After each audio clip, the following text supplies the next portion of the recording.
O título 5 da Lei de Diretrizes e Bases trata sobre os níveis e modalidades da educação e o ensino.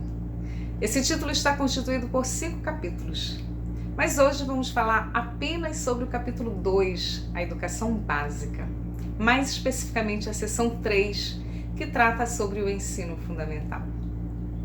O artigo 32 dispõe sobre o objetivo do ensino fundamental. Na verdade, o caput desse artigo nos traz informações muito importantes. Então, nós vamos entender que o ensino fundamental é obrigatório, tem a duração de 9 anos, deve ser ofertado gratuitamente na escola pública, iniciar-se aos 6 anos de idade e tem por objetivo a formação básica do cidadão.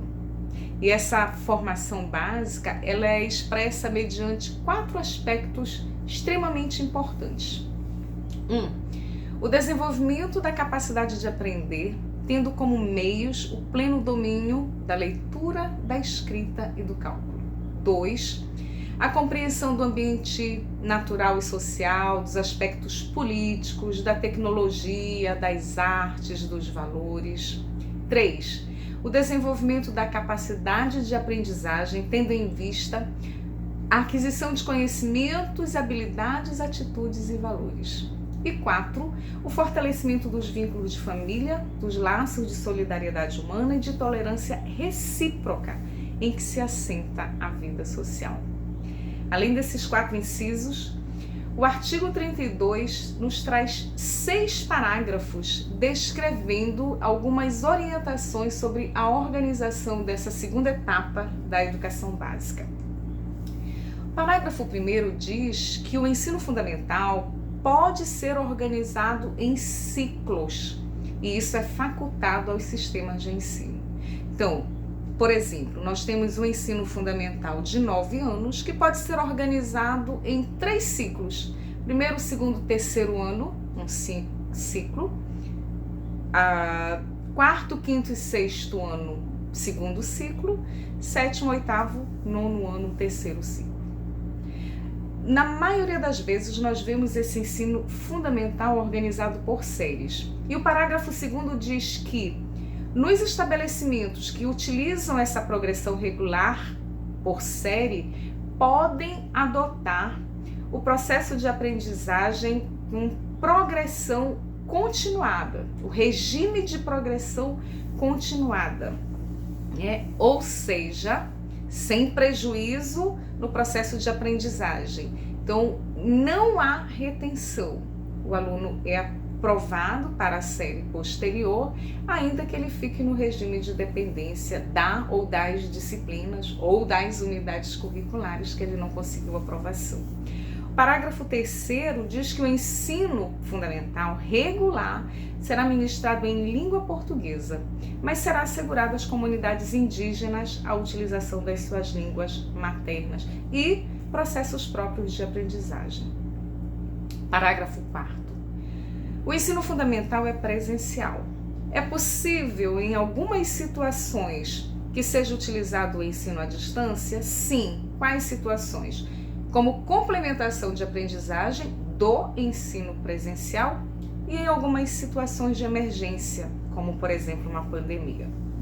5º, obrigatoriamente deve ser incluído no currículo do ensino fundamental questões sobre os direitos das crianças e dos adolescentes. Na verdade, a diretriz é o ECA, a lei que instituiu o ECA, nós já sabemos, 8.069 de 1990. Então, a partir desses direcionamentos, obrigatoriamente precisamos ter incluído nos nossos currículos conteúdo sobre os direitos das crianças e dos adolescentes. E 6º, que o estudo dos símbolos nacionais também deve ser incluído obrigatoriamente no ensino fundamental como tema transversal.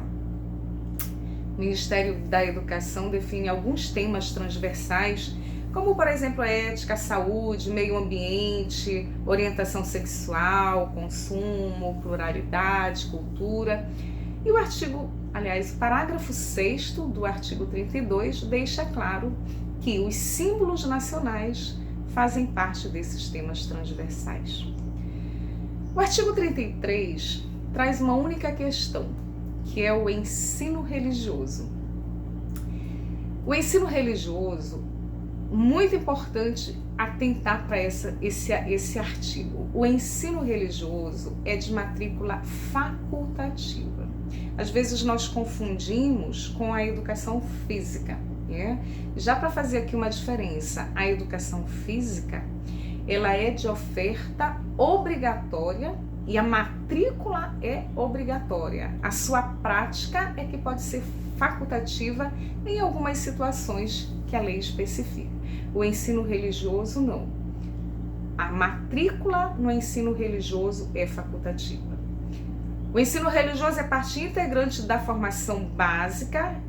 Ele constitui uma disciplina dos horários normais das escolas públicas de ensino fundamental, mas a sua matrícula é facultativa. E esse artigo finaliza dizendo: assegurado o respeito à diversidade cultural religiosa do Brasil, vedadas quaisquer formas de proselitismo. O artigo 34 define a jornada do ensino fundamental. Então, no mínimo, nós temos uma jornada diária de 4 horas para o ensino fundamental. Mas o caput do artigo 34 destaca que progressivamente será ampliado o tempo de permanência na escola, no ensino fundamental, ressalvados os casos do ensino noturno. E destaca ainda no parágrafo 2º que o ensino será ministrado progressivamente em tempo integral a critério dos sistemas de ensino.